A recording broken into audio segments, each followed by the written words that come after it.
नमस्कार दोस्तों, स्वागत है आपका सीक्रेट सागा में। आज हम आपको लेकर चल रहे हैं उस जगह जहां मौत कभी रुकती नहीं, जहां हर वक्त धधकती चिताएं आसमान को चीरती रहती हैं और राख के बीच छुपा है ऐसा रहस्य जिसे सुनकर आपकी रूह कांप उठेगी।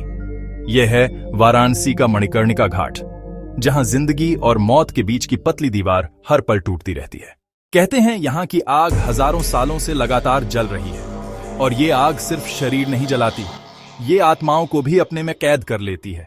कई बार लोग बताते हैं कि आधी रात को राख के ढेर में अचानक से कोई हाथ बाहर निकलता दिखाई देता है, लेकिन जब जाकर देखा जाए वहां सिर्फ जलती हुई लकड़ियां बची होती हैं। शव जलने के बाद राख के बीच लाल चमकती आंखें दिखाई देती हैं, मानो कोई आत्मा राख से झांककर दुनिया को देख रही हो, और फिर अचानक गंगा की लहरों में गुम हो जाती है। कुछ शव ऐसे भी होते हैं जिन्हें पूरा जलाया नहीं जा पाता, और उन्हीं अजली आत्माओं की कराहट रात के सन्नाटे को चीरकर गूंज उठती है। घाट पर बैठे डोम कई बार अचानक चौंक कर उठ जाते हैं। उनका कहना है कि किसी ने उनके कानों में जोर से फुसफुसाया, मुझे जला दो, पूरा जला दो, लेकिन आसपास कोई नजर नहीं आता। कहते हैं कई शव गंगा में बहाए जाते हैं, और लोगों ने कसम खाकर कहा है कि उन्होंने उन शवों को खुद से तैरकर घाट की सीढ़ियों पर लौटते देखा है, जैसे कि वो जगह छोड़ना ही नहीं चाहते। रात के अंधेरे में यहाँ एक अदृश्य जुलूस भी निकलता है।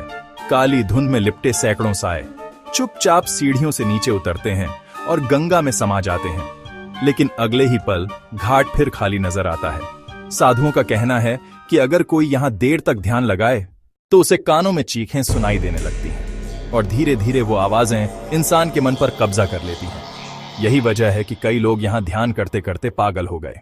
एक मान्यता है कि अगर किसी की परछाई गंगा में साफ दिखाई दे जाए तो समझ लो उसका अंत करीब है। यहां सिर्फ वो शरीर नहीं जलते, यहां अधूरी कहानियां जलती हैं, और वो रूहें जिनका इंतजार अभी तक खत्म नहीं हुआ। आज भी उनकी कराहट सन्नाटे को चीरकर गूंजती है। मुक्ति दो, मुक्ति दो। लोगों का मानना है कि कभी कभी घाट पर एक अजीब सी खुशबू फैल जाती है। न वो फूलों की होती है, न चंदन की, बल्कि जलते हुए मांस की तेज गंध जो अचानक पूरे माहौल को खामोश कर देती है। कभी कभी रात में हवा इतनी भारी हो जाती है जैसे कोई अदृश्य शक्ति आपके सीने पर बैठ गई हो।